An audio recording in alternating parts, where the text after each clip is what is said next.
In the 2.5 years since we launched this YouTube channel, we've helped over 261 families, to be exact, move here to the Houston area, but not all of them have stayed. See, Houston, Texas actually isn't for everyone, and I think I'm doing you a huge disservice in some of my other videos by really only telling you the key things that people love about Houston. So in today's video, I'm gonna do my very best job of really focusing on the reasons you might not want to move to Houston, Texas, and I'm gonna use actual stories from our clients that actually ended up deciding to move back home or move somewhere else after trying to live here in the Houston, Texas area. In fact, when I started this channel, it was actually just me and 1 or 2 other agents, and since it has turned into one of the biggest relocation real estate companies in Houston, we have over 40 active agents, and we've got 21 different buyers currently under contract just from our YouTube channel. So I know exactly why it is that people are choosing to move here to the Houston area, and my finger is definitely on the pulse of where they end up actually choosing to purchase homes.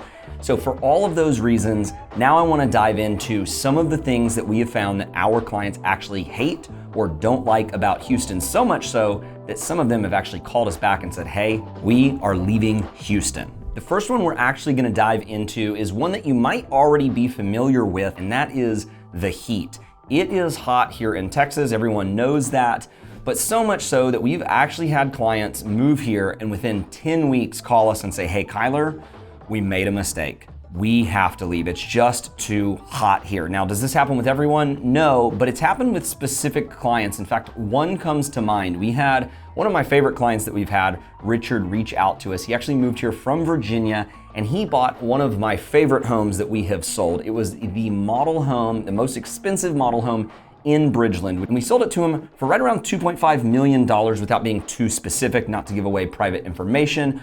But it had everything you could possibly dream of. It was in a gated section. It was a brand new home, zoned to amazing schools. Not that he needed it, because he was actually in his 80s and he didn't have kids that needed to be in these schools. But it had a 4-car garage for his multiple Rolls Royces, his Bentley, and it was really an exceptional property. However, it wasn't good enough to keep him here. He actually moved in, like a lot of our clients do, right at the beginning of summer. And here in Texas, it really starts to get hot at the end of May. But as soon as June hits, go ahead and turn that dial up on that oven, because it gets hot. And so hot that sometimes we will have 100 days in a row of the temperature breaking into 100 degrees. And it's not just the heat there that makes it so hot, or the temperature, it's the humidity as well. It's sweaty. You really want to know what you're getting into. It's really easy for you to come visit in the spring and the fall, and you'll think, man, this is great, because it is. In fact, even the winter here is phenomenal. As we go into December, a lot of times it's still in the 60s and 70s. It doesn't really start to get cold here until January and February, early March, and then March through May is absolutely gorgeous once again. And so it's not summer here forever, but it's not a balanced seasons here. Typically, I would say that summer runs about 4.5 months. You're gonna get about 10 great weeks of spring, 10 great weeks of fall, and give or take 10, 12 weeks of winter. And then the rest is going to be summer. So you get about 4.5, 5 months of summer. So that's it for the heat, but it's definitely something I recommend you coming in, staying for a couple days, go outside and see if you can handle it. Now, without offsetting the con too much, I will say Texas is set up and Houston is set up for you to be able to beat the heat. Everything here is air conditioned. A lot of people spend their time inside, and you'll find that most people, especially parents with little kids, are gonna find themselves going on their early morning runs, their late evening walks with their kids or bike rides, or going to parks that provide a lot of shade cover. You're not gonna be out in the middle of the day in Houston, Texas, going for a run unless you're crazy. And if you do it, it'll probably be the first and last time that you decide to make that decision, because it really is that bad. You will literally black out. You will lose all of your hydration, and you will regret it if you go for a run when it's 100 degrees here in Houston. Now, moving on to another thing that I think catches a lot of people off guard that are looking to move to Houston, that actually have pulled the trigger and moved here with our team, are gonna be the property taxes.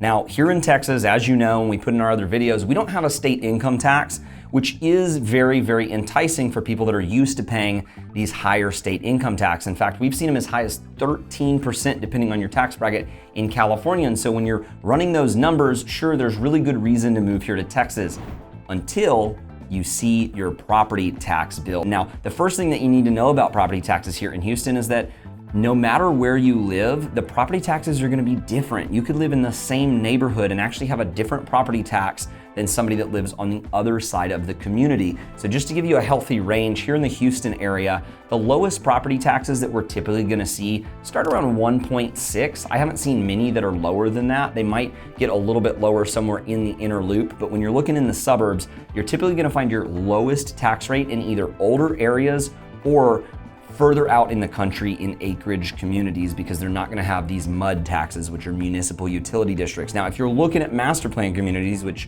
we spend a lot of our time, effort, and energy filming those communities because we think they're just a great option for families, they're gonna have higher taxes. In fact, on the low end master plan communities that are pretty built out, you're gonna see tax rates maybe around 2.6%.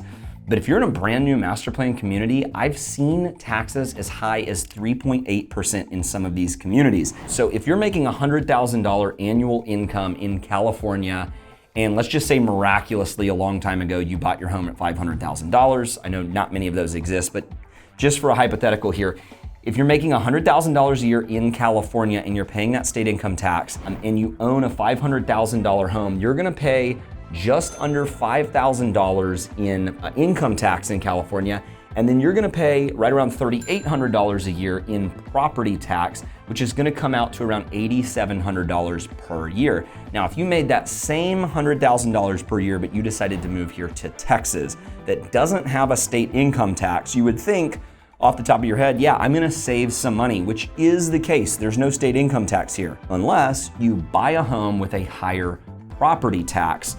And so you're gonna need to factor that property tax in when you're purchasing a home, because once again, if you buy at 1.6% versus at 3.8%, that's literally gonna double the amount of property taxes that you're paying here in Texas. So get this, if you make $100,000 and you purchase a $500,000 home here in Texas, then you can expect for your annual cumulative taxes, which would just be the property taxes since you're not paying state income taxes, to be as high as $15,000. Now that's assuming that you bought a $500,000 home and that it's on the tax appraisal district's website for a full amount of $500,000. So at 3%, now keep in mind, if you cut that down to 1.6%, then you're actually back down right around what you would be paying that's comparable to California. So you're either gonna wanna buy, as I mentioned, in an older neighborhood with a lower tax rate, or you're gonna wanna buy something further out into the country where they don't have these municipal utility districts. Now, income matters, because the more that you make and the higher level of earner you are, it suddenly becomes more and more enticing to live here in Texas. So we ran some numbers for you, and at a $300,000 annual income, living in a $700,000 home in the state of California, that's gonna be an income tax of almost $23,000, which is substantial. That blows me away. And then your property taxes in California are gonna come in around $5,300 per year. That's gonna come out to a total of $28,264. So if you live in California, let's just say two household incomes, each making $150, you make $300 total, you live in a $700,000 house, you're gonna end up between property and income taxes in California spending $28,000.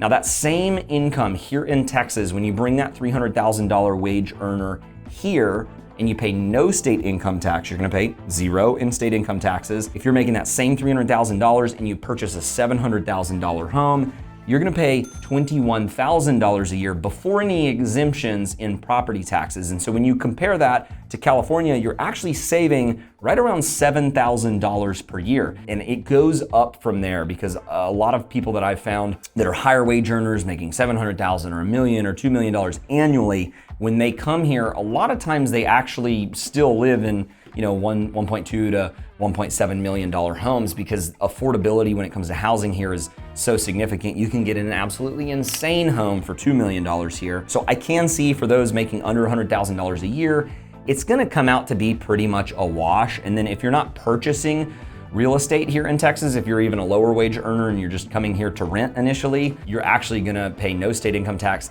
and no property tax, which is a huge win for you. So I really find that it only becomes a little bit of a wash when you're making around $100,000. But that being said, people that aren't used to that, aren't used to swallowing that pill, they do call us and they're like, Kyler, is there any way to get these taxes down? And we can walk you through that if you do reach out to us. There are some ways to get those property taxes down. You can fight them every year. We've got companies we work alongside that will help you do that. But one huge mistake that we've actually seen clients make is that they watch our channel and they follow along and they get all this great info from us, but what they end up doing is they actually don't call us, and then they just go buy a home because they think they've gotten all the info that they need. And then they end up calling us later. In fact, we just had this past week. We had a client reach out to us and they're like, hey, we need you to help sell our home. And we're like, great, how'd you hear about us? They're like, well, we followed your channel. We didn't reach out to you to buy, but we actually feel like we kind of purchased in the wrong area and we need you to sell our home now and help us find a home in the right area. And that has happened, unfortunately, on multiple occasions. And so the next thing that I think you really need to understand about Houston is that Houston is a massive place. As you look at a map of Houston, all of the growth is kind of on the outskirts. There's not a lot of new construction going on in the inner loop. All of these bigger master plan communities that people are gravitating towards are all on that third outer loop of Houston. That's Highway 99, and that's where a lot of Houston suburbs are gonna be located. Now, there are a lot of cons right now, in my opinion, associated with these suburbs, and we really don't get into too many of them in our vlogs, so that's what we're here for.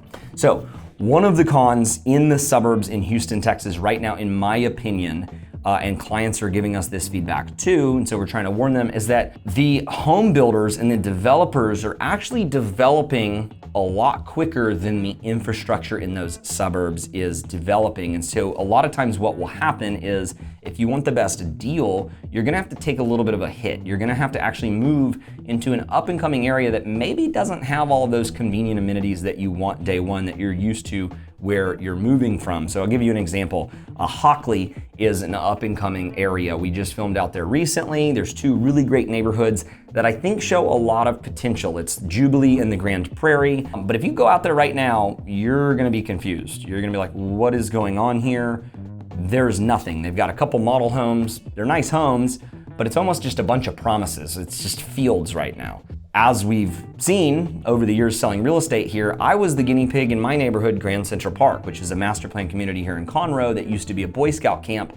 But I wanna say I bought in like the first 200 homes out here. There were no young couples, there was no pool, there were no amenities, there was no shopping. There were just some really pretty lakes and a bunch of hiking trails from the initial Boy Scout camp. What we did is we actually bought into the vision, and we actually had to pay a premium for it.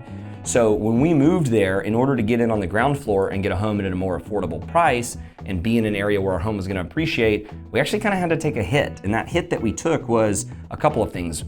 Like I said, we started at a much higher tax rate. So we were paying 3.4% in taxes on the value of our home. Now the value of our home is a little lower at the time than it is now, so they've kind of traded at this point. Our home's appreciated and our taxes have gone down, but we didn't have the Dick's Sporting Goods that I could just hop in my golf cart and go up there and stop at the coffee shop on the way and order to go my Torchy's tacos, which I do way too much. It's a toss-up between Torchy's, Chick-fil-A, Whataburger breakfast tacos, and if I want to get really risky, I'll actually cross the loop in my golf cart to go hit up the Taco Cabana. So there's all this new growth there now. That wasn't there at the time, and so there weren't really all these convenient amenities. Now, with all that growth, there's been a huge trade-off. So now we've got all these convenient amenities, and one thing that maybe I'll pause here to explain is anywhere on that outer loop of Houston on Highway 99, where you're seeing all this nice growth and tons of development, you're actually seeing that they'll build neighborhoods, like I said, in literally fields. It's not even that pretty. Like, let's be level here. It's not that pretty on the west side of Houston. Where to me, it gets a lot prettier on the north side where there's trees. But if you're looking over in Katy, you're not moving there because it's beautiful. You're moving there because there's great neighborhoods, there's great schools, there's good job opportunities, but it's not because it's pretty. Same thing with Cypress. It's not till you're on the north side that it starts to get really pretty. But what you are seeing is that they're bringing all of these convenient amenities in, and what will happen is as you go from one suburb to another, especially in the newer areas like I mentioned Hockley, that same developer that's developing the shopping center in Hockley is probably gonna be the same developer developing a shopping center in New Caney. And so while one of them might have a movie theater and the other one has a bowling alley, give or take, you're actually gonna start to see a lot of similarities in the suburbs where they're starting to build these newer shopping centers. The important thing to note is that they are building them. And so once you buy in these newer communities, growth is headed out there. You know, growing up here in Conroe, I'm actually a 5th generation resident of Conroe, and when I grew up here, there was nothing around the Loop. Now, Conroe is probably the odd man out from all of the suburbs because it's always kind of operated as its own city, not necessarily a suburb of Houston. But that being said, everyone went to Conroe for everything. If you lived in Montgomery or you lived out in Magnolia, you were just out in the country, and that's just not the case anymore, especially with the opening of Highway 249. You're just seeing, you know, so many more areas that have good accessibility down into Houston. So the cons in all of that are that not only do you have to wait for the infrastructure to be built, but the government, meaning like the Texas Department of Transportation or whoever's responsible for building the roads in your area, are lagging. So what'll happen is they'll build 4,000 homes in a development, but the road that you're taking to get there is a 2-lane road. And then they start adding shopping centers, which means they start adding shopping lights, and your commute time, which back in the day, like I said, growing up in Conroe, there were 0 lights going around the whole loop. Now, if you were to add up all the lights, if you did a full circle around to the Conroe Loop, I don't know, I'm just guessing here, there's probably 50. Well, what do you think that's gonna do to commute time? What do you think that's gonna do with traffic? And so you want to make sure, and we'll give you a sweet little tool when we work with you, but you wanna make sure that you really understand what your commute is gonna look like when you move here. You don't wanna end up in the wrong suburb based off of your different commuting opportunities, because it might only not get better, it might actually get worse. They might actually build more homes and create more congestion before they actually get to the widening of those roads. Because as we all know, the government is slow when it comes to these roadway projects. It just seems like there's always road construction taking place here in Houston. So the other thing to note, even in established areas, right, where there's no new construction, like the Woodlands is definitely one of our favorite suburbs. We love selling homes in the Woodlands. Really the only con of the Woodlands is that you can't get a new home there. But other than that, like, let's be honest, it's consistently ranked the #1 suburb in the country for a reason. It's kind of utopia. It's clean, it's got great public schools, hundreds of miles of hike and bike trails. But I grew up in the Woodlands, I went to school in the Woodlands, I went to church in the Woodlands. It used to take 13 minutes to go from the back of the Woodlands to the front of the Woodlands.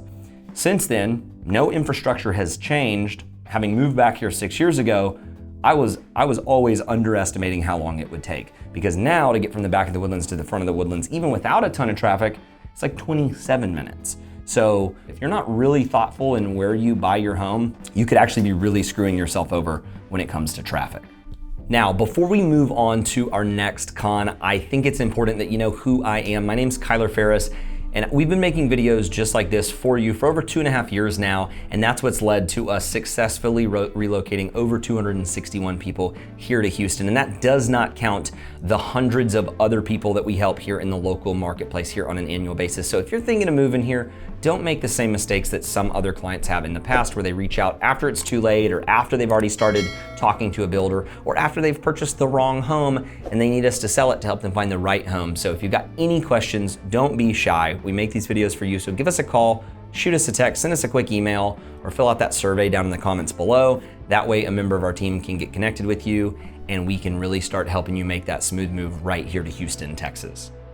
Now, another con about living here in Houston that I do think can extremely affect people moving here, and it has to an extent affected some of our clients, is going to be flooding and is going to be power outages. Now, this is a really, really tricky subject to unpack, because at the end of the day, on a personal level, if you move here, you're either going to be significantly impacted by these events, or you're going to not be affected by them at all. So let me be super clear here. Houston as a whole is a massive area. So when you're watching the news and you see that Houston just got hit by a recent hurricane, that's 100% true. When you see that 3 million people were without power, some of them up to, I think, 12 days, that is actually true. And when you see that some people had their cars flooded and their homes flooded, and that water in certain parts of Houston was as high as it's been in a very long time, that is also true. Now, what I do want to clear up about the storms and the flooding and the power outages is, if you're actually moving here for the first time and you haven't lived here your whole life, or you haven't been in the same home for a really long time, for the most part, I think there's like a 95% chance that you can avoid all of it altogether. So don't just believe what you see in the news. You're gonna be educated when you're buying here as to whether or not you're buying a home that's susceptible to flooding. One of the perks, and I hate to say perks because I'm from Houston, I love Houston, and a lot of my friends were absolutely affected by the disaster that we had in 2018. We had an absolutely horrible hurricane here called Hurricane Harvey that devastated Houston. It's the worst flooding event that we have seen in Houston in the history of Houston existing. And so I don't want to belittle it. That being said, because it happened, we have a very, very strong idea now of where water goes, where water flows, and they have done a lot of different preventative measures since Hurricane Harvey happened in order to prevent future flooding. So all of these newer developments, it would actually be very difficult for them to flood because they're actually required, depending on where they're located in Houston, to build above certain elevations. So you will still get hit by hurricanes here, but the chances of you buying a home, especially with us, I don't think we've had any of our homes that we've sold out of those 261 flood at all. Of flooding, if you know what you're looking for, is probably actually not likely. So especially the higher you work up in price points, chances are you're not gonna be in a flood area. It's typically in older homes, in neighborhoods that were built in the floodplain. So that's pretty easy to avoid. What's not easy to avoid would be the actual hurricane hitting, making landfall, and the wind and potentially, just really the wind damage that happens. Now, usually because we have hurricane season every year, doesn't mean we get a direct hit. However, just recently, I would say 3-4 months ago, we got hit with Hurricane Beryl, and it was pretty bad in the scheme of what you would call getting hit directly. In fact, my home where I was at in Houston in the north side, we got hit with the dirty side of the storm, which is actually the right side of the storm. So hurricanes, if you haven't lived in a hurricane area, they spin counterclockwise. And so when that right side of the storm makes landfall, it can have 100, 120 mile an hour winds. And so even on the north side where I live, we had 90 mile an hour sustained winds. And I'll be honest, I love the trees here on the north side of Houston until there's a hurricane. So 99% of the time I will say, hey, if you enjoy nature and you like trees, the north side of Houston is prettier than the south and the west side of Houston until there's 90 mile an hour winds and you're looking out and you're sitting in there in a hurricane and these trees are bending over like fishing rods, which they did. But we had probably in our neighborhood, which has about 1,300 homes and a ton of trees because it was that Boy Scout camp, I want to say we had maybe 40 massive pine trees down, and I'd say maybe 25 people's homes got clipped by them. So that's a con. That is a true con of living in Houston. More than that though, like I said, it either affects you or it doesn't. So in this last storm, I'm not in a floodplain, so my home will never flood. Literally, it's not how water and gravity works. I have to explain this to people all the time, but when you really pause and think about it and you remove the fear of oh my gosh, I saw a headline that it's gonna flood there, well, let's pause, let's put our thinking caps on here. Water and gravity are very consistent. In fact, they're best friends. So if you got a low point here, where's the water gonna go? With gravity, it's always gonna go down to the bottom. And so for that reason, you really don't have to worry about flooding. It's either gonna flood or it's not. And so the thing that I'm worried about now is power outages. It actually wasn't that bad even 2-3 years ago with power outages throughout Houston. We had a pretty bad freeze one winter. I wanna say it was maybe 4 years ago. We called it snowpocalypse here in Houston. And instead of it just dropping below freezing for a day, it was below freezing for 3 days and we had power outages. And when you combine those two things together and you can't heat the homes, our homes here in Houston are built differently. And so the water in the pipes started to freeze in thousands of homes across Houston. And actually when they thawed out, the pipes had cracked and then it just flooded the homes. So that was kind of a one-off. It's the only time it's ever happened to me in my entire time living here in Houston. But that was a pretty bad mishap. Now, once again, you can avoid this. All of the new homes use PEX plumbing. They're more well insulated. A lot of even $300,000-$400,000 homes these days are spray foam insulated. So pretty easily avoidable. If you're moving here, it just comes down to being educated on that and making sure that you don't make a purchasing decision that's gonna put you in a pickle when you've never lived in Texas before and you have no clue what it's actually like to live through a freeze or a hurricane. Now, let's talk about power. Really, it's gonna be difficult to know when you're purchasing a home whether or not you're gonna be susceptible to power outages. Now, luckily, we've got a big enough team that kind of covers all of Houston where we can even use our own anecdotal experience to say, hey, you're living in this neighborhood, John on our team also lives in that neighborhood, and the power doesn't go out because they're connected to the hospital grid. On the flip side, you could be looking in a neighborhood and we can say, hey, we had clients that lived there and they were out without power for 12 days. Push into that. You can get a backup home generator. There's a cost associated with that. I never personally felt the need to get a backup generator. We got ours about a year ago, and in fact, I didn't even want to get one because in the 6 years that we've lived in our neighborhood, we're in our second home.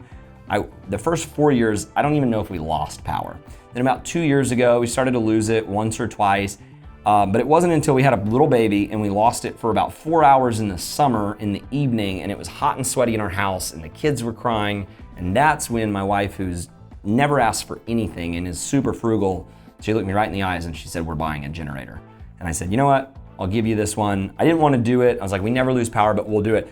Well, sure enough, we did it in great timing because we got it installed about a year ago, and it really just seems, I don't know what it is, if it's all the new development in Houston, but it seems like our grid's going down more and more. And so people are finding themselves without power. And you can be without power for a couple hours, but if you're out for a couple of days while all of the linemen are coming from Louisiana to come repair all the power lines because you've got 80-foot pine trees that have destroyed our above ground infrastructure here in the Houston area, it can be a little bit of a debacle. And if it's hot out, you're gonna have to leave your homes, you're gonna have to go rent hotel rooms. All the hotels are booked up, people were staying with friends. So a backup home generator is gonna be the solution. We have great generator company recommendations, but what was crazy was some of the new builders actually, they were very smart for this. Some of the new incentives that builders rolled out, Highland Homes, we've got a great relationship with them.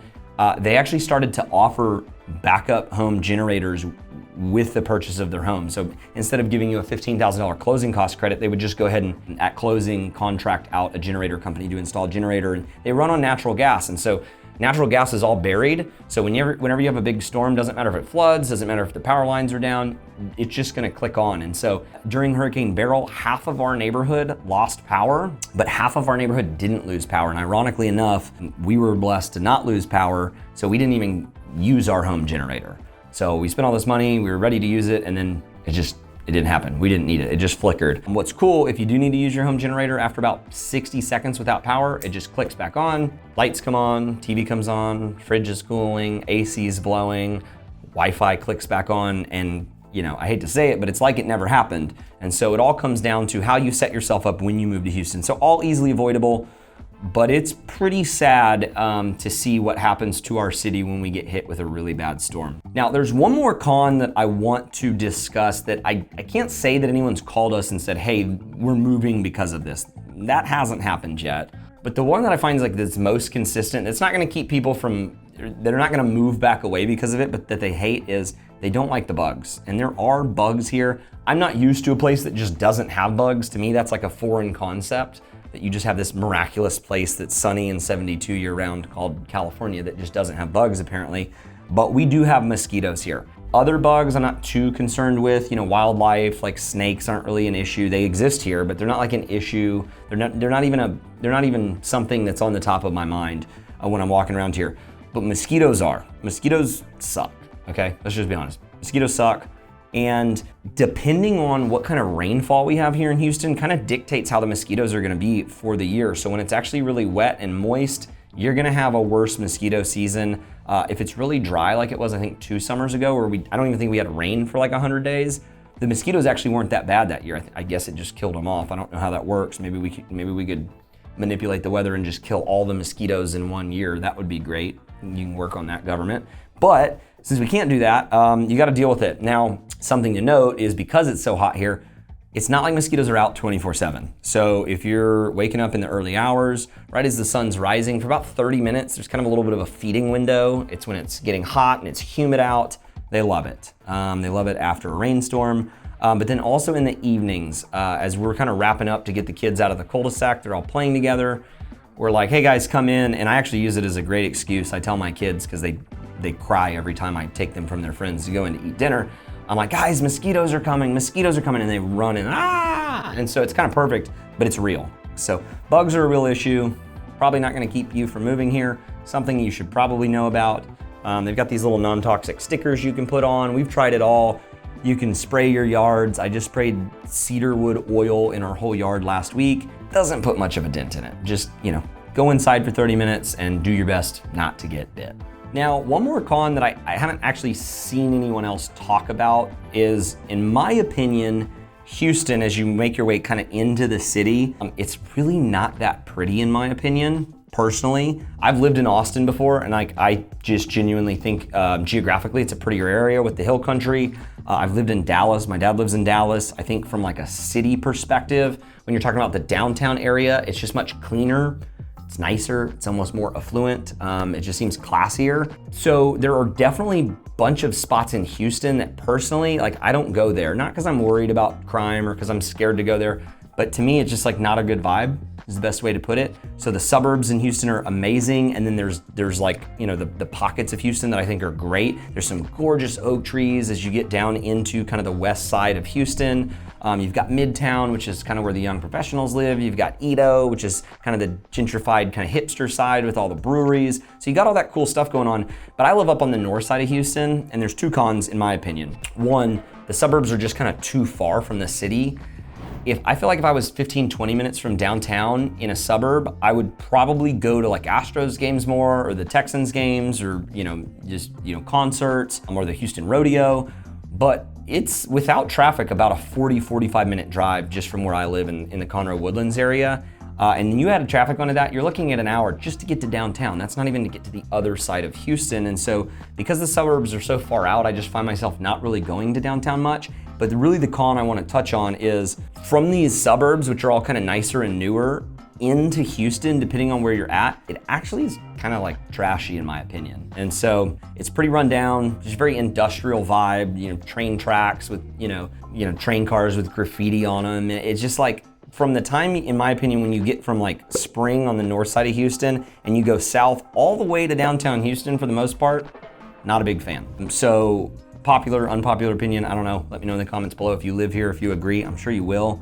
But it's just not that aesthetically pretty to me. And so I feel like there's kind of this gap between like the really nice suburbs and all the cool stuff I would want to go do in downtown Houston. I will say, even though I live on the north side of Houston, I'm pretty jealous. So some of the southern suburbs are just closer in. So like Pearland has a lot of nice new stuff in it, but you're 20 minutes. You're closer to NRG Stadium. And you've got 288, you got a tollway that gets you straight in. So I'm a little bit more jealous of the southern suburbs. Sugar Land's about 30 minutes into downtown, maybe 25. Friendswood about 25, 30, as opposed to being 45 minutes to 50 minutes all the way up in these northern suburbs. You get all the way out to Montgomery, Willis, you're looking at an hour. So that's a con in my opinion. And to explain it, Houston doesn't really have like zoning restrictions, and that actually kind of is the reason we have a bunch of HOAs here in Houston. So a lot of people don't love that we have HOAs here. HOAs, if you don't know, are homeowners associations. So in Houston, as you get in closer to downtown, you'll see a commercial building next to a house, next to a scrapyard. And for that reason, that's why I think Houston, in my opinion, just isn't as aesthetically pleasing as probably Dallas. Austin's got the same issue personally. So, but that's one of the reasons that all of these suburbs have neighborhoods that have homeowners associations that have restrictions. And so we get a lot of comments on our channel all the time. And I just think people don't understand like how it works here in Houston. And so they're like, hey, like I want a brand new home with no HOA. And I'm like, that doesn't exist. And the reason it doesn't exist is because we don't really have zoning in Houston. In order to create a clean, cohesive atmosphere and environment, these developers that buy 1,000, 2,000, 3,000 acres to develop, or even the Woodlands, for example, that's 28,000 acres, they're not gonna let that fly. They want a clean, cohesive look to keep the pride of ownership amongst the homes at a certain level, and the only way they can do that is with homeowners associations. And so these homeowners associations are actually a good thing. A lot of people view them as a con. They feel like they're gonna be oppressive and really restrict your ability to do what you want with your home, but that's actually the opposite. They really do protect the overall pride of ownership of the entire community. They keep your neighbor from being able to park an 18-wheeler right in their front yard, and ultimately that is going to translate into nicer neighborhoods. So don't feel like they're just trying to take away your rights. You're really not gonna find many areas in Houston that are in the newer areas that don't have HOAs. Now, even though this entire video really is all about the cons, and I'm trying my hardest not to put a positive spin on it, I do have to say, out of the 261 clients so far that we've successfully relocated, overwhelming majority of the people that have relocated here are pleasantly surprised by how much they love Texas. Once they settle in, they really don't have many complaints. These really are the top issues that come up. But at the end of the day, everywhere is a trade-off. There's a cost associated with living somewhere, whether it's financial or it's lifestyle or it's the weather. And so Hopefully you see the consistency we have here on the channel, because it does translate into our over 40 different agents here on our team that help clients just like you that are looking to move to Houston to see if it's the right fit for them and their family. So don't make the mistake that we've had a few clients make where they reach out to us after they've already purchased something saying, hey, we picked the wrong area. Let us help you. It costs you absolutely nothing to give us a call, to shoot us a text, or to send us that email. That way we can hop on our first Zoom call with you, really get to know you, hear your needs, and help you start to narrow it down exactly where it is here in the Houston area that's gonna be the perfect fit for you and your family. So if that is you, don't be shy. Give us that call, shoot us that text, send us that email, or fill out that survey right down below in the comments. And a member of our team would love to help you make that smooth move right here to Houston, Texas.